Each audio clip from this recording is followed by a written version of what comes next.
Lieutenant Commander Jane Carter strode out of the Galactic Council chamber, her head held high. The vote had ended in humanity's favor. For now, Earth remained a Class 15 Deathworld, though the whispers and debates would likely continue. But for Carter, this was just the beginning. The Council's decision did little to quell the growing interest and fur around humanity's rise, and she knew, deep down, that this attention would bring more than just diplomatic challenges.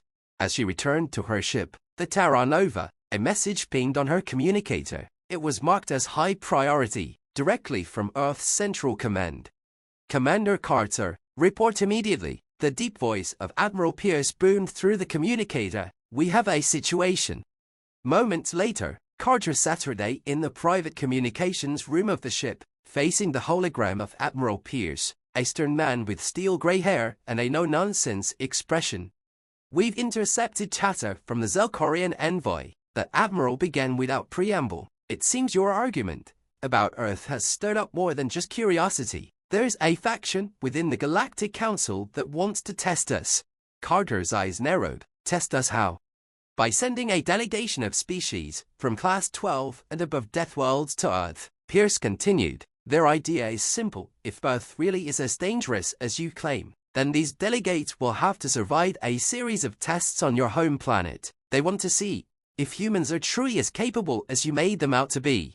Carter's heart skipped a beat. It was one thing to defend Earth's classification in words, it was another to prove it in action. The alien species from Deathworld were known for their physical resilience, cunning, and adaptability. Each of these worlds had forged beings uniquely suited to their environment, and now they were coming to Earth to see if humans could keep up.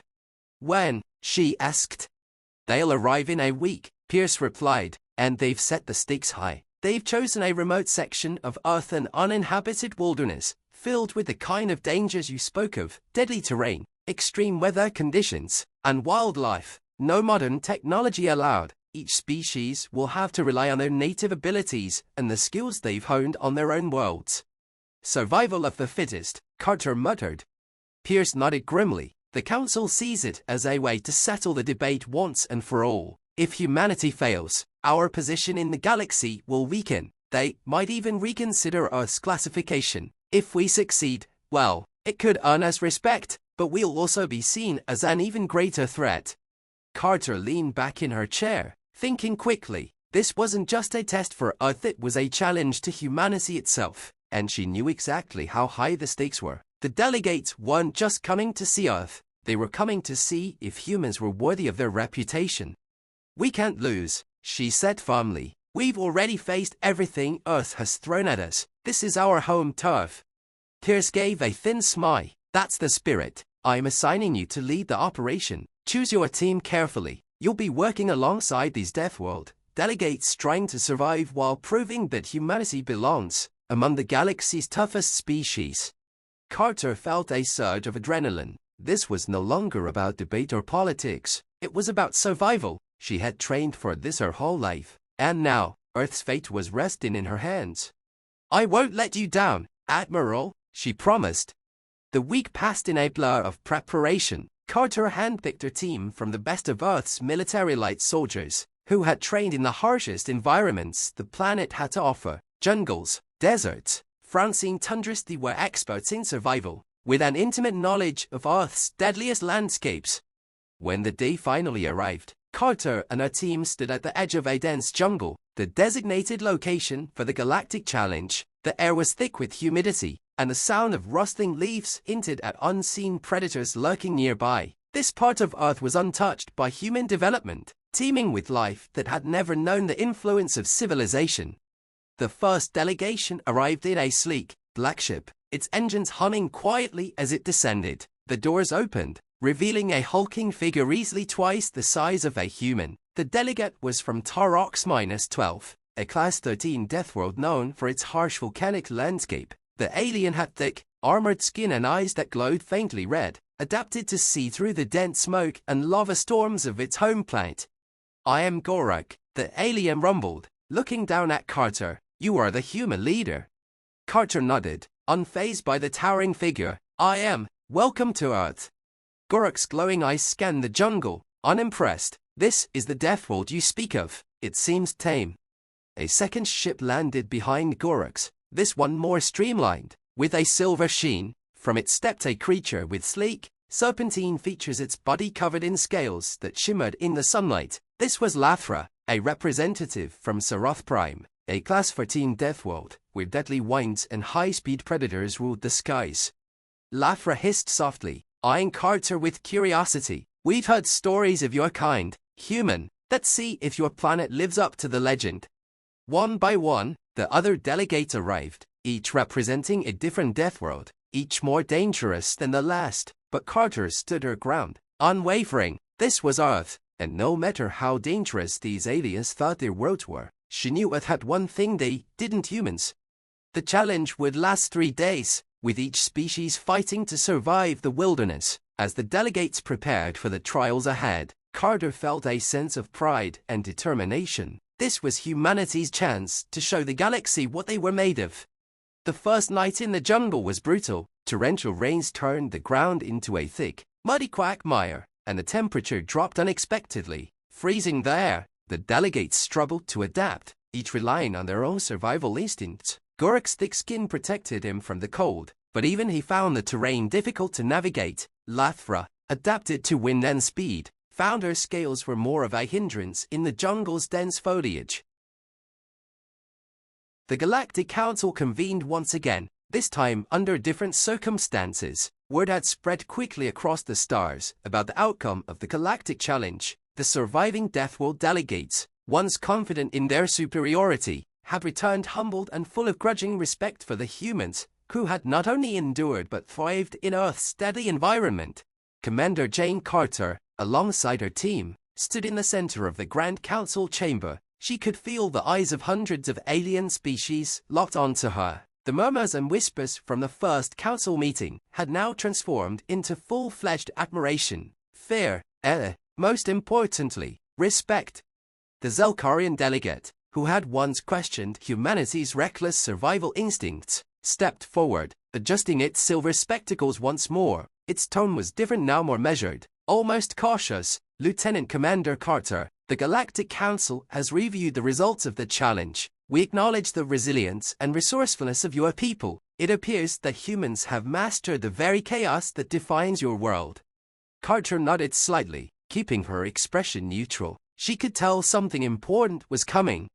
The Borlax representative, one of the strongest opponents to humanity's inclusion in galactic affairs, leaned forward. "You have earned your place, human. We can no longer deny that your species has a unique strength. Surviving Earth is one thing, but showing your adaptability and leadership in the Galactic Challenge, that is something even we must respect." The Kitharian, whose fangs had gleamed with contempt before, now spoke with a tone of awe. "We underestimated your kind. Earth is a Deathworld, but its true power lies in its people. Humans have proven to be a force, unlike any the galaxy has ever seen."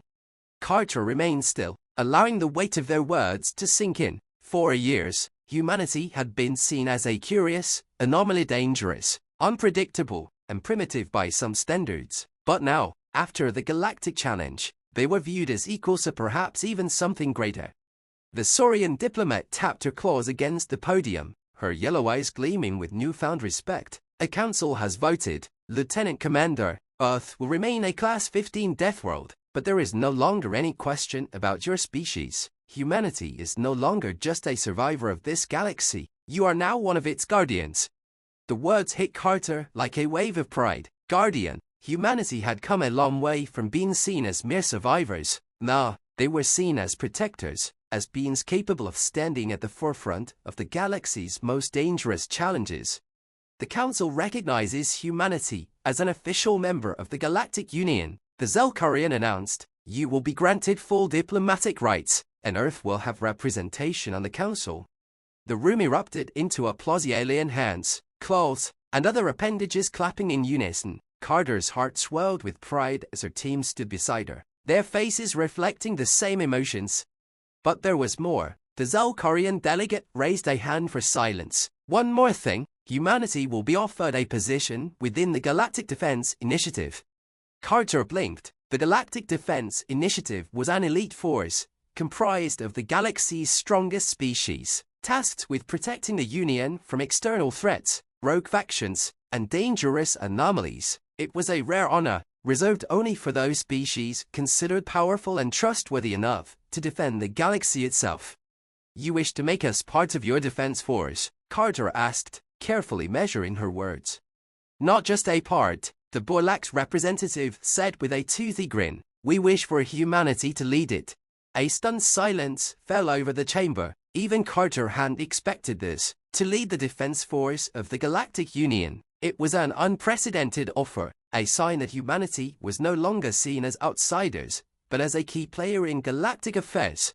The Zelkarian delegate nodded. "Your ability to adapt, your strategic thinking, and your sheer determination have proven that you are more than just survivors. You are leaders, protectors, and we believe you are best suited to lead the galaxy's defense."